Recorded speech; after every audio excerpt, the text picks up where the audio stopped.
halkani waa BBC Afrikada Bari saacadu waa 2 duhurnimo oo gow ah waxaad naga dhageysanaysaan mowjadaha gaagaaban FM-yada Facebook iyo boggeena internetka ee bbcsomali.com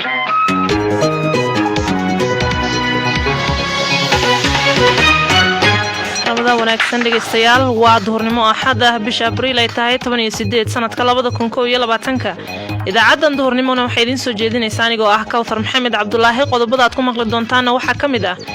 Shiinaha iyo Mareykanka oo sheegay inay si dhow la shaqeyn doonaan dalalka kale si loo xakameeyo isbedelka cimilada adduunka dhaqaatiirta hogaamiyaha mucaaradka ee Ruushka oo sheegay in maalmaha soo socda uu dhiman doono waa hadii aan daryeel caafimaad loo fidinay waxa kale oo aad maqli doontaan hay-adda dib u dejinta qaxootiga Minnesota oo soo dhaweysay go'aanka uu Mareykanka ugu kordhinayo tirada dadka qaxootiga ah ee sanadkiiba loo ogol yahay inay dalkaasi tagaan waxaan aragnaa gabdho odayaashooda ka maqan yihiin sidoo kalena rag xaasaskooda ka maqan yihiin oo irida xafiiskeena muddo 4 sano ah su'aalo noola taagnaa marka hay'adeena waxay soo dhaweynaysaa hadalka madaxweynuhu uu sheegay qodobadaas oo faahfaahsan iyo kuwa kale dabcan wararkii ciyaaraha ayaad ku maqli doontaan barnaamijkan uu soo saaray Axmed Badar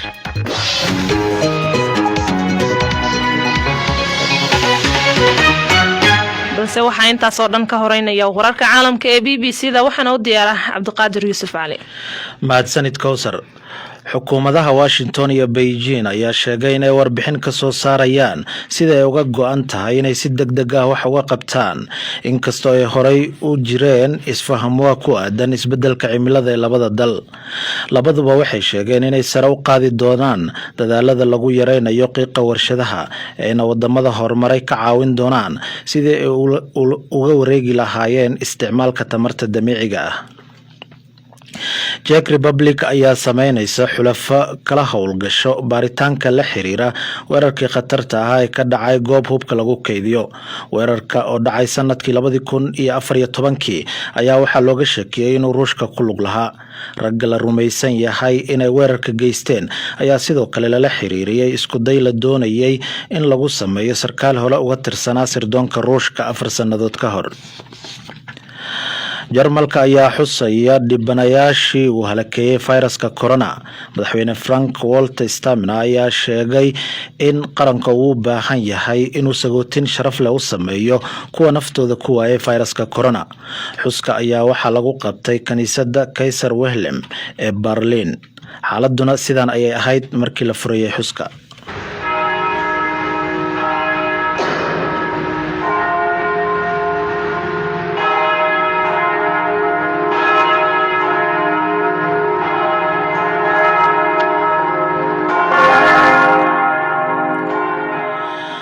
maamulka caasimada Hindiya ayaa karantiil 14 maalmood ah ku soo rogay dadka ka soo laabanaya xafladda Kumbh Mela Delhi waa magaalada Hindiya ee sida aadka u saameeyay fayraska corona iyadoo guud ahaan wadanka Hindiya uu ku soo badanayo fayraska ugu dambeyntiina wararka ayaa sheegaya in wadamada gobolka ku loolamaya ee Sacuudiga iyo Iran ay yeesheen wada hadallo ku saabsan hagaajinta xiriirkooda wargeyska The Financial Times ayaa sheegay in wareegii koobaad ee kulanka uu ka dhacay Iraq horaantii bishan ma jiro wax war ah oo ka soo baxay Iran inkastoo Sacuudiga uu gaashaanka u daruuray warkaasi warkii duhurnimana waa naga inta Kawsar aad baad u mahadsantahay Cabdiqaadir Yuusuf Cali ayuu ahaa oo inala socodsiinay wararka caalamka ee BBC-da markana dhageystayaal qaybaha kale ee idaacadeena duhurnimo door wanaagsan mar kale aan ku bilaabnay Shiinaha iyo Mareykanka ayaa sheegay inay si dhow ula shaqeyn doonaan dalalka kale si loo xakameeyo isbedelka cimilada adduunka hadalkoodan ayaa yimid kadib dhowr kulan oo ay yeesheen ergeyga Shiinaha u qaabilsan dhanka cimilada ee Xi Jinping iyo dhigiisa Mareykanka John Kerry kulankaas oo toddobaadkii la soo dhaafay ay ku yeesheen magaalada Shanghai ee dalka Shiinaha Mareykanka iyo Shiinaha ayaa ah wadamada sida weyn uga qayb qaato isbedelka cimilada ee adduunka faafaynta warkaasi waxay noo hayay Axmed Badar oo stuudiyaha igula sugan Axmed Kawthar labada dal waxay ku heshiiyeen tilaabooyin aan la cayimin oo lagu dhimayo qiiqa iyo wasaqowga hawada oo labada dal ay kaalin weyn ku leeyihiin warshadahooda waxyaabaha kala duwan soo saara. Madaxweynaha Mareykanka Joe Biden ayaa isaguna qabanaya kulan markaasi caalami ah toddobaadkan, kulankaasi oo Shiinuhu ay sheegeen inay ka qaybgali doonaan. hase yeeshee ma cadda in madaxweynaha Shiinaha Xi Jinping uu ka qaybgali doono kulankani hogaamiyaasha isugu imanayaan isla markaana lagu hadlayo isbedelka cimilada.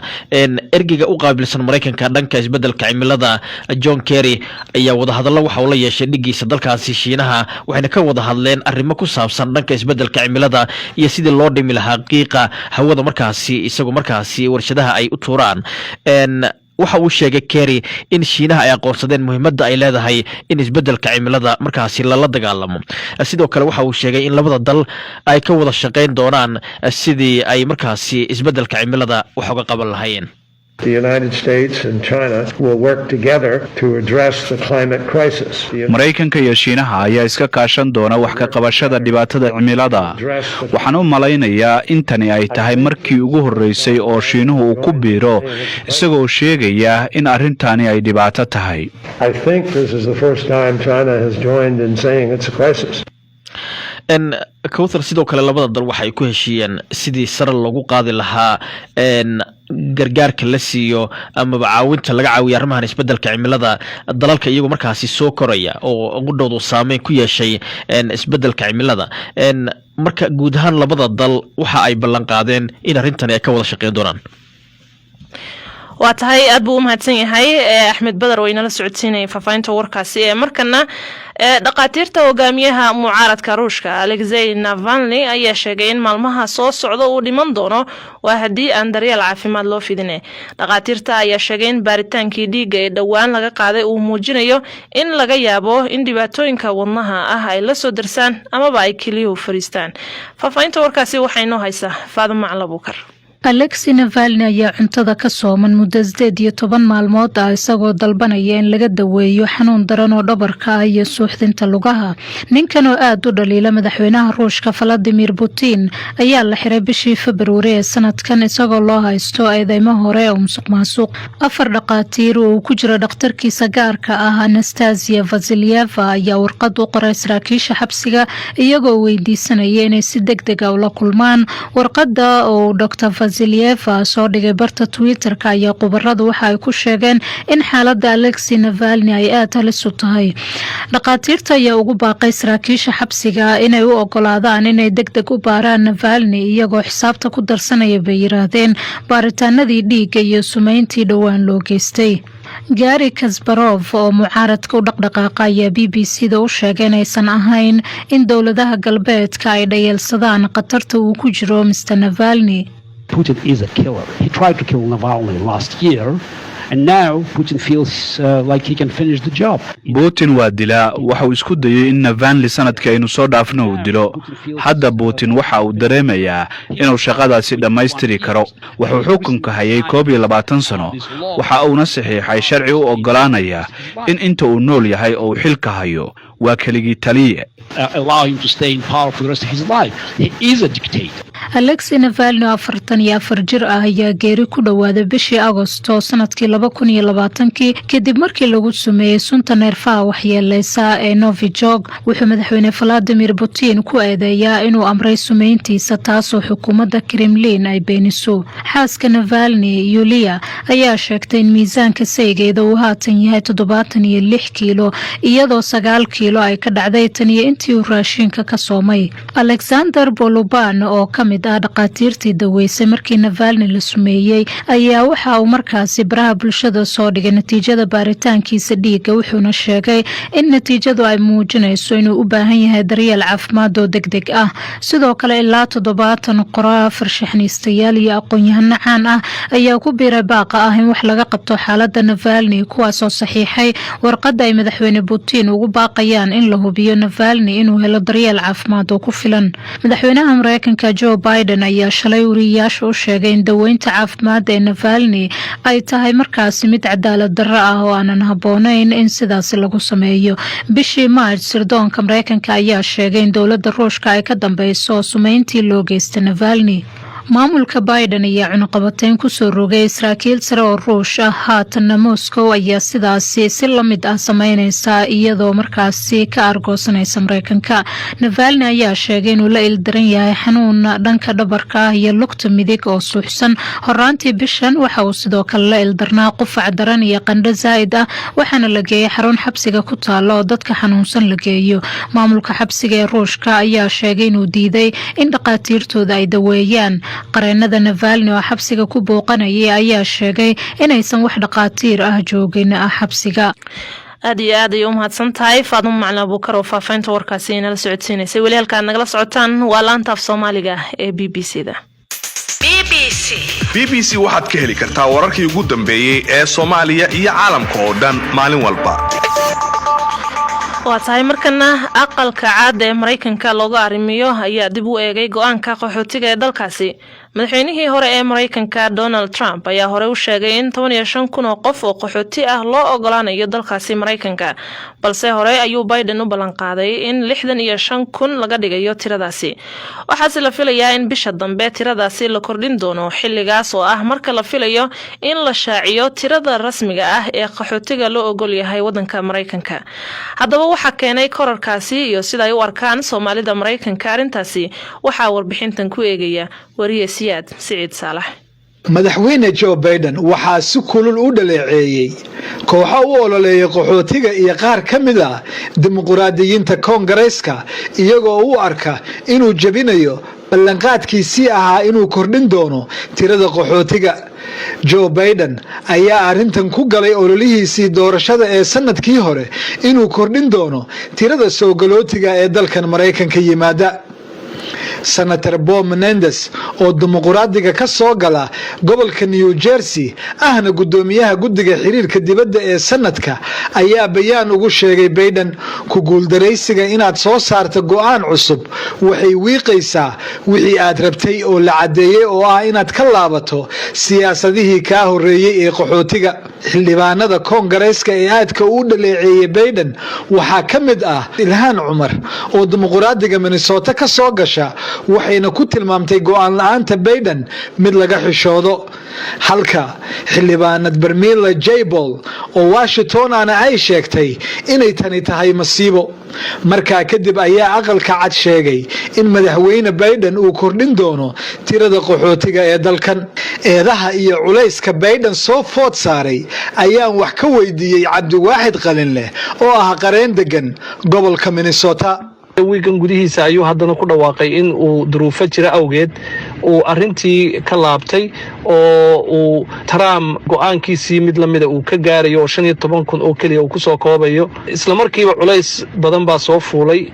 dadka xisbiga dimuqraadiga taageera iyo madaxda xisbiga iyo dadka u dhaqdhaqaaqa xuquuqda dadka qaxootiga ayaa runtii si aad ah arinta uga dhiidhiyay. waa uu bedelay marka go'aan cusub oo kama dambaysa ayuu hadda soo saaray oo ah in la kordhin doono tirada qaxootiga ah ee soo gasha ee dalka Mareykanka sanadkiiba. hay kale saabiraaba halkan isweeb xageeyati kale soo noqo saabiray biyo ma gashay. codkan waa Saleebaan Macalin Xuseen oo loo yaqaan South Africa oo ay saameyn ku yeelatay xilligii xanibaada Trump soo rogay. inkastoo qoysku maalmahan ay ku faraxsan yihiin inay dib u midoobeen. laba cunug iyo xaas ba iga joogay Afrika waxaan u xareeyay 2017 intuu Donald Trump yimaaday waa la iga reebay oo muddan maaragtay xaqad bay ku jireen. kama dambeystii 3 sano ka dambe xaas iyo hal cunug baa ii yimid. haddana sababta Donald Trump awgeed ayaa looga sii reebay cunugii. hadda intuu yimaaday Joe Biden iyo administrationkan cusub oo aad ugu mahadinayaan oo aadna ugu farxay ayaa cunugii dambe hadeertan la ii keeno. hadeertan aan kula hadlay week buu ila joogaa. Saleebaan wuxuu iiga waramay saameynta dadka qaar ay ku yeelatay xanibaadii dhacday 2016 ee markhaatiga uu ka ahaa. 10 sano waxaan garanayaa dad famil oo flight sugayaal ah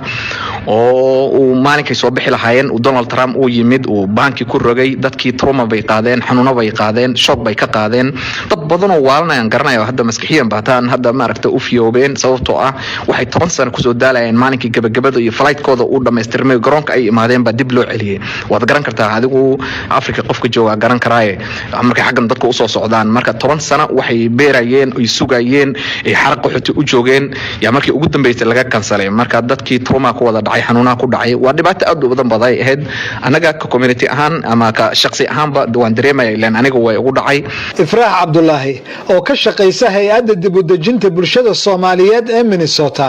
ayaa qabta warka soo baxay inuu jawaab u yahay su'aal 4 sano la weydiinayay warka uu soo saaray madaxweyne Biden waxay dawo u tahay dad badan oo hay'adeena dib u dejinta u shaqeyso oo aan ogahay in dadkooda ka maqan yahay dadka Soomaaliyeed ee Mareykanka degan muddo 4 sano ah waxayna weydiin jireen sida qoysaskooda maqan siday ula midoobi lahaayeen waxaa aragnaa gabdho odayaashooda ka maqan yihiin sidoo kalena rag xaasaskooda ka maqan yihiin oo irida xafiiskeena muddo 4 sano ah su'aalo noola taagnaa marka hay'adeena waxay soo dhaweynaysaa hadalka madaxweynuhu uu sheegay codkaasina waxa uu dambeeyay warbixintii wariyasiyaad Saciid Saalax ka soo diray magaalada Minnesota markana telefishinka dawladda Iran ayaa magacaabay nin ay sirdoonka dalkaasi sheegeen inuu ka dambeeyay weerarkii toddobaadkii hore lagu qaaday xarunta nuclear-ka ee Natanz Reza Karimi ayaa ka qaxay Iran waxyar ka hor qaraxa sida uu sheegay Network One oo soo bandhigay sawirka ninka oo uu telefishinku sheegay inay doonayaan booliiska Interpol ayaa dhankooda ka gaabsaday arintan faafaynta waxaa soo jeedinaya Cabdulqaadir Yuusuf Cali Interpol ayaa sheegtay inaysan xaqiijin karin in Karimi uu ku jiray liiskeeda cas ee dadka la doonayo. Telefishinka Iran ayaa ku dhawaaqay in wasaaradda sirdoonka ay Reza Karimi u aqoonsatay inuu ka dambeeyay weerarkaasi. Telefishinka ayaa sidoo kale soo bandhigay muuqaalka waxyeelada gaartay xarunta. Reza Karimi ayaa ka qaxay Iran waxyar ka hor qaraxa, sida uu sheegay Network One oo soo bandhigay sawirka ninka oo uu telefishinka sheegay inay doonayaan booliiska Interpol. Iran ayaa weerarka ku Israel waxayna kordhisay tayeynteeda nuclear-ka. Israel ma aysan xaqiijin mana aysan beenin inay ku lug leedahay weerarkaasi, balse raadiyo dadweyne oo Israel laga leeyahay ayaa ilo sirdoonka ah ka soo xigtay inuu ahaa howlgal dhanka internetka oo ay fuliyeen Mossad. Weerarka ayaa ku soo beegmay waxyar ka hor Iran oo lagu waday inay ka qayb qaadato wada hadallo looga gol lahaa soo celinta heshiiskii nuclear-ka Iran ee 2015 ay la gashay Mareykanka, UK, Faransiiska, Shiinaha, Ruushka iyo Jarmalka. Heshiiska ayaa looga gol leeyahay in looga hortago in Iran ay horumariso hubkeeda nuclear-ka. Israel ayaa ka soo horjeesatay heshiiskaasi iyadoo sheegtay inuusan ka hortagayn in Iran ay yeelato hubka nuclear-ka.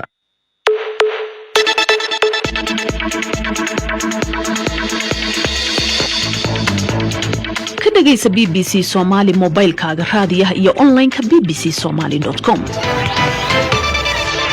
waa tahay dhageystayaal markana haddii aan eegno wararkii cayaaraha kulamadii xalay dhacay ee siiba kulankii koobka Spain ee loo yaqaano Copa del Rey ee kooxda Barcelona waxay ku guuleysatay koobkaas kadib markii ay 4-0 ku xasuuqday kooxda Athletic Bilbao. Barcelona waxay soo bandhigtay qaab ciyaareed wanaagsan waana markii 31aad oo ay ku guuleysanayso koobka. 4 gool oo ay Barca ku guuleysatay ee guusha ku raacday dabcan waxa uu kala dhaliyay Griezmann, De Jong iyo 2 gool oo uu dhaliyay xidiga kooxdaasi ee Lionel Messi. dhanka kale markaan eegno Chelsea waxa iyaduna 1-0 uga adkaagtay Manchester City sidaasna ay isaga xaadirisay finalka koobka FA-ga waa halkaas goolna waxa uu dhaliyay Hakim Ziyech dabcan sida ayna Man City kaga hartay tartankaas. maantana waxa dhacaya kulamo ka tirsan horyaalka Ingiriiska ee Premier League. kooxda Arsenal waxa ay qaabili doontaa kooxda Fulham ciyaartaasina waxay soo gali doontaa 9:15 ee galabnimo halka kooxda Manchester United ay soo dhaweyn doonto kooxda Burnley waa horyaalka Ingiriiska ee ciyaartaasina waxa ay soo gali doontaa dabcan saacada Afrikada bari marka ay tahay 6 maqribnimo oo gow ah markana baafintii baafinta maanta waxaa si wada jira stuudiyaha b b c da magaalada nairobi idinkaga soo tebinaya anigoo ah faysal bashaar aliigo iyo caasho siciid xasan. caasho mahadsanid aliigo. baafinta ugu horeysa maanta waxay naga soo gaartay zahra xasan mire oo joogto burco waxay baafinaysaa zakariya xasan mire waxaa ugu wardambeysay isagoo ku sugan suudaan 2006. haddaba haddii uuna maqlaya zakariye xasan amaba jirto cid garanaysa fadlan warkiisa la gaarsiiyo zahra xasan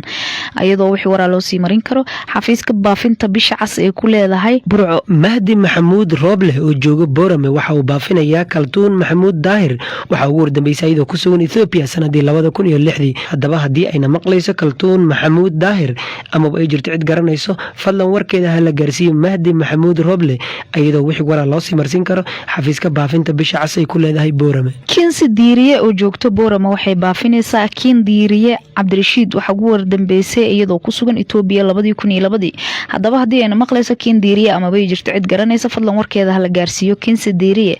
iyadoo wixii waraa loo sii marin karo xafiiska baafinta bisha cas ay ku leedahay boorame. ilyaas cabdi bulaale oo joogo luuqa town waxa uu baafinayaa nuur cabdi bulaale waxaa ugu wardambeysay isagoo ku sugan libiya sanadii 2012. haddaba haddii uuna maqlayo nuur cabdi bulaale amaba ay jirto cid garanayso fadlan warkiisa la gaarsiiyey ilyaas cabdi bulaale iyadoo wixii waraa loo sii marsiin karo xafiiska baafinta bisha cas ay ku leedahay boorame. idil axmed ibraahim oo joogto boorame waxay baafinaysaa samsam axmed waxaa ugu wardambeysay iyadoo ku sugan kenya 2006. haddaba haddii ayna maqlayso zamzam axmed amaba ay jirto cid garanaysa fadlan warkeeda ha la gaarsiiyey idil axmed iyadoo wixii waraa loo sii marin karo xafiiska baafinta bisha cas ay ku leedahay boorame. maryan daahir muuse oo joogta luuqa town waxay baafinaysaa sahre axmed jibriil waxaa ugu wardambeysay iyadoo ku sugan yeman sanadii 2009. haddaba haddii ayna maqlayso sahre axmed jibriil amaba ay jirto cid garanayso fadlan warkeeda ha la gaarsiiyo maryan daahir muuse iyadoo wixii waraa loo sii marsiin karo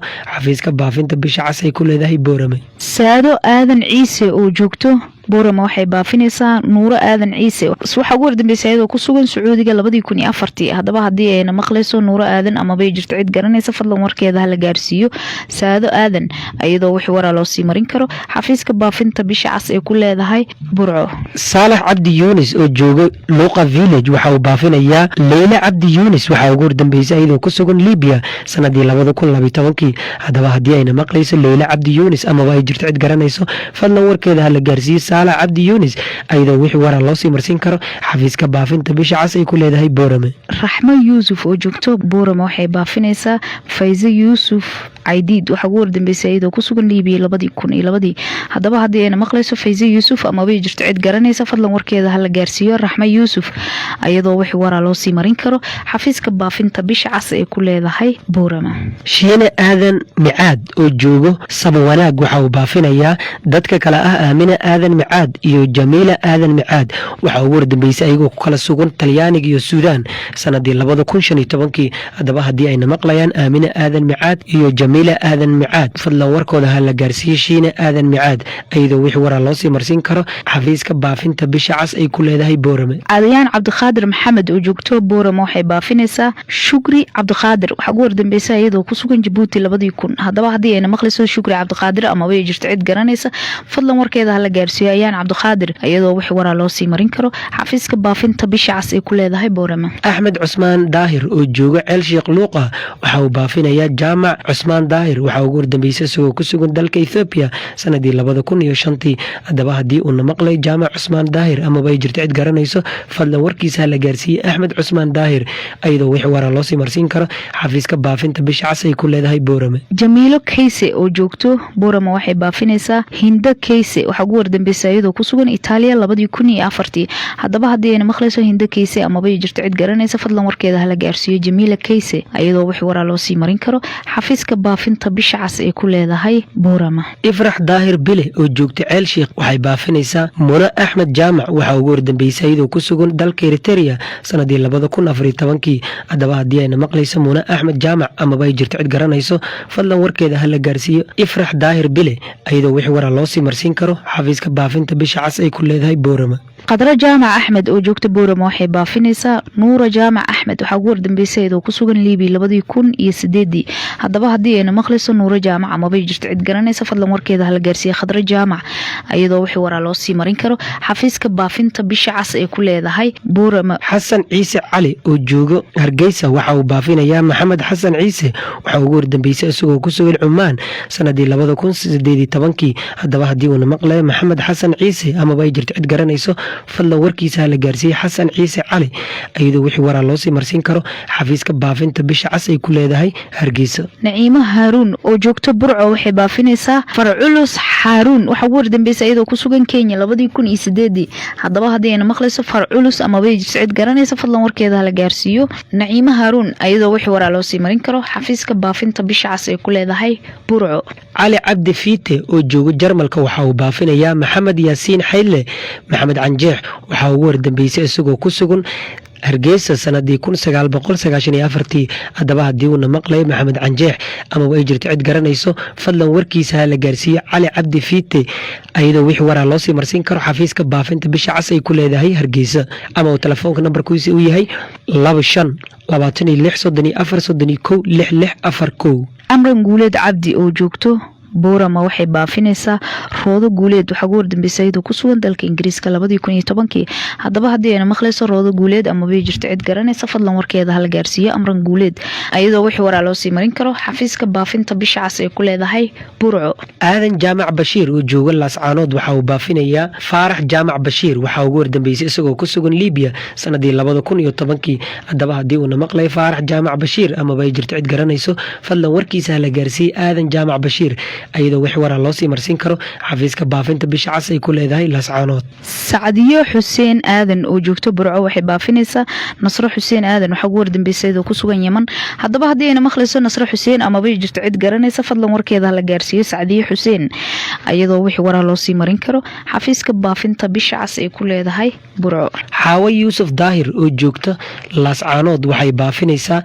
rayaan yuusuf daahir waxaa ugu wardambeysay iyadoo ku sugan yaman sanadii 2011 haddaba haddii ayna maqlayso rayaan yuusuf daahir amaba ay jirto cid garanayso fadlan warkeeda ha la gaarsiiye xaawo yuusuf daahir iyadoo wixii waraa loo sii marsiin karo xafiiska baafinta bisha cas ay ku leedahay laascaanood. zaynab ibraahim muuse oo joogto burco waxay baafinaysaa fawziye ibraahim waxaa ugu wardambeysay iyadoo ku sugan Itoobiya 2009 haddaba haddii ayna maqlayso fawziye amabay jirto cid garanaysa fadlan warkeeda la gaarsiiyo zaynab iyadoo wixii waraa loo sii marin karo xafiiska baafinta bisha cas ee ku leedahay burco. muslima nuur maxamed oo joogto burco waxay baafinaysaa filsan nuur maxamed waxaa ugu wardambeysay iyadoo ku sugan yaman sanadii 2009 haddaba haddii ayna maqlayso filsan nuur maxamed amaba ay jirto cid garanayso fadlan warkeeda ha la gaarsiiyo muslimo nuur maxamed iyadoo wixii waraa loo sii marsiin karo xafiiska baafinta bisha cas ay ku leedahay burco. qadan ciise ismaaciil oo joogto burco waxay baafinaysaa zahra ciise waxaa ugu wardambeysay iyadoo ku sugan nairobi 2003 haddaba haddii ayna maqlayso zahra ciise amabay jirto cid garanaysa fadlan warkeeda la gaarsiiya qadan ciise iyadoo wixii waraa loo sii marin karo xafiiska baafinta bisha cas ay ku leedahay burco. isaaq maxamed cabey oo jooga magaalada ceelwaq kenya waxa uu baafinayaa xaliimo maxamed cabey waxaa ugu wardambeysay iyadoo ku sugan magaalada baydhabo sanadkii 1985 haddaba haddii uuna maqlay amaba ay jirto cid garanayso fadlan warkiisa ha la gaarsiiyo isaaq maxamed cabey iyadoo wixii waraa loo sii marsiin karo xafiiska baafinta bisha cas ay ku leedahay ceelwaq amaba telefoon nambarkiisa uu yahay eber 773 eber 766 amaba eber 7 eber eber 61 xaliimo haybe ibraahim oo joogto burco waxay baafinaysaa hindo haybe ibraahim waxaa ugu wardambeysay iyadoo ku sugan suudaan 2004 haddaba haddii ayna maqlayso hindo haybe amabay jirto cid garanaysa fadlan warkeeda ha la gaarsiiyo xaliimo haybe iyadoo wixii waraa loo sii marin karo xafiiska baafinta bisha cas ay ku leedahay burco. aamine cabdiqani maxamuud oo joogto laascaanood waxay baafinaysaa faadumo cabdiqani maxamuud waxaa ugu wardambeysay iyadoo ku sugan Uganda sanadii 2016 haddaba haddii ayna maqlayso faadumo cabdiqani maxamuud ama ay jirto jirto cid garanayso fadlan warkeeda ha la gaarsiiyey aamine cabdiqani maxamuud iyadoo wixii wara loo sii marsiin karo xafiiska baafinta bisha cas ay ku leedahay laascaanood. hodan baaruud oo joogto burco waxay baafinaysaa deeqa baaruud waxaa ugu wardambeysay iyadoo ku sugan jabuuti 2007 haddaba haddii ayna maqlayso deeqa baaruud amaba jirto cid garanaysa fadlan warkeeda ha la gaarsiiyo hodan baaruud iyadoo wixii waraa loo sii marin karo xafiiska baafinta bisha cas ay ku leedahay burco. yurub maxamuud diiriye oo joogto burco waxay baafinaysaa hinde maxamuud diiriye waxaa ugu wardambeysay iyadoo ku sugan suudaan sanadii 2008 haddaba haddii ayna maqlayso hinde maxamuud diiriye amaba ay jirto cid garanayso fadlan warkeeda ha la gaarsiiyo yurub maxamuud diiriye iyadoo wixii waraa loo sii marsiin karo xafiiska baafinta bisha cas ay ku leedahay burco. zahro qaasim faarax oo joogto burco waxay baafinaysaa xalimo qaasim faarax waxaa ugu wardambeysay iyadoo ku sugan liibiya 2010 haddaba haddii ayna maqlayso xalimo qaasim amaba jirto cid garanaysa fadlan warkeeda la gaarsiiyo zahro qaasim iyadoo wixii waraa loo sii marin karo xafiiska baafinta bisha cas ay ku leedahay burco. safiyo heybe qaasim oo joogto burco waxay baafinaysaa raxmo heybe qaasim waxaa ugu wardambeysay iyadoo ku sugan liibiya sanadii 2004 haddaba haddii ayna maqlayso raxmo heybe qaasim amaba ay jirto cid garanayso fadlan warkeeda ha la gaarsiiyo safiya heybe qaasim iyadoo wixii waraa loo sii marsiin karo xafiiska baafinta bisha cas ay ku leedahay burco. baafinta ugu dambeysa waxay naga soo gaartay maryuun cabdikariim cabdi oo joogto laascaanood waxay baafinaysaa faadumo cabdikariim cabdi waxaa ugu wardambeysay iyadoo ku sugan yaman 2013 haddaba haddii ayna maqlayso faadumo cabdikariim amaba jirto cid garanaysa fadlan warkeeda ha la gaarsiiyo malyuun cabdikariim iyadoo wixii waraa loo sii marin karo xafiiska baafinta bisha cas ay ku leedahay laascaanood. baafintii maanta waa naga intaa. caysho iyo faysal way mahadsan yihiin intaas ayaan kusoo gabagabaynaynaa guud ahaan idaacaddeenii duhurnimo oo axmed badar soo saaray anigoo ah kawtarna aan idinla socodsiinayay tan iyo kulankeena xiga 5 galabnimo inta ka horeysa dhegeystayaal sidaas iyo nabadgelyo.